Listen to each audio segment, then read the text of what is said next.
Hello, you young whippersnappers.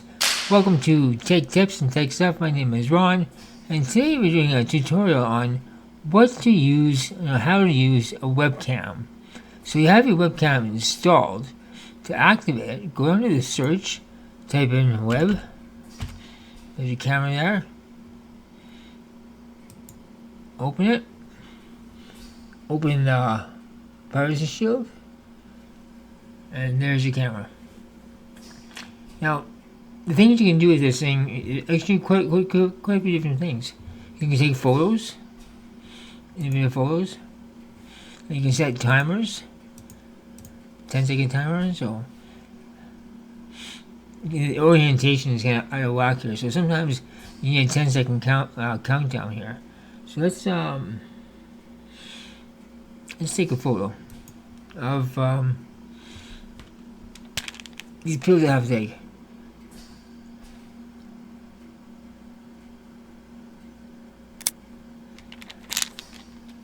And we go down here. There's your photo. Guys, I almost forgot. You can share the photos and videos. You can delete, rotate, zoom in. On the photo itself, you can right click, copy it, open a folder. That's where all your photos will be stored. And you can click on here too, and it will show you all photos. But something else that really came in handy this morning, I'm on blood thinners and oxygen therapy, getting 4.5 liters a minute, so it causes havoc with the nose, and I got a nosebleed. And instead of going to instead of using the webcam, which you have to go in here, type web, which doesn't take that long. I needed a mirror because I was handling a nurse on one line and two different oxygen, one oxygen mask, and this one here, trying to get in my mouth while holding the Kleenex while my nose was bleeding. So the one program I use is called Snagit. Now you can do videos with this as well. Let's do a video.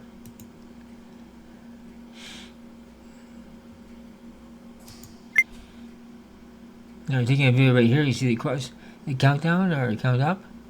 So you can do a video of whatever you're doing, or show people around your house how dirty it is.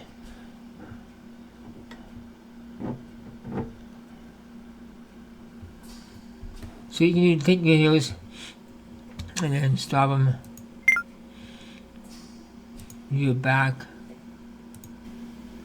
Now I'm taking a video right here. You see the countdown or count up. So you can do a video. So that's the things you can do with the webcam, using just the webcam features in Windows. But I use a different program for my web captures, and it's called Snagit. And the reason I use Snagit is to get it up and running. All you do is press print screen, and it's ready to go. Draw a box, take a video, and basically you're ready to go. So basically all I need was a mirror to do this. I'll show you the video I took of this is me on the phone at 10 after 3. I didn't record any audio, but I was juggling, handling the phone on one side to holding my nose, bleeding nose, and trying to get the other mask so I could breathe properly. And this thing is a real awesome program. We'll talk about that a little bit later. Get back to this webcam. Gotta move this out of the way here. It's my screen recorder.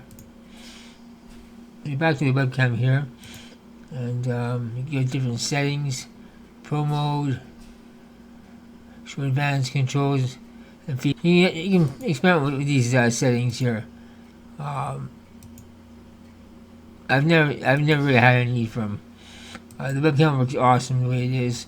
It's really good for showing people stuff around your house. You know, it doesn't beat a phone, recording video on a phone and showing stuff people around the house.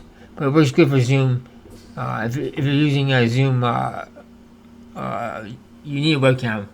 Either a built-in one in your laptop, or one that sits on top of your desktop monitor, like this one does for me.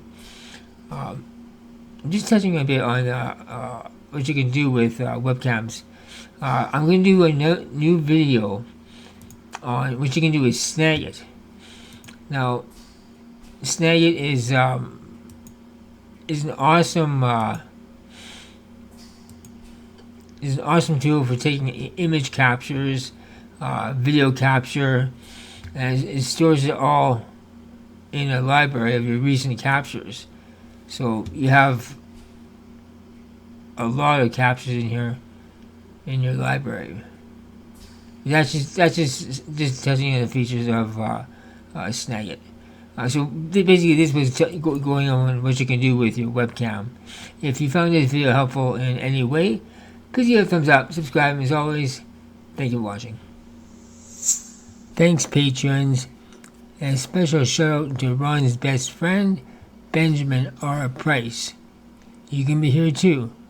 Link below.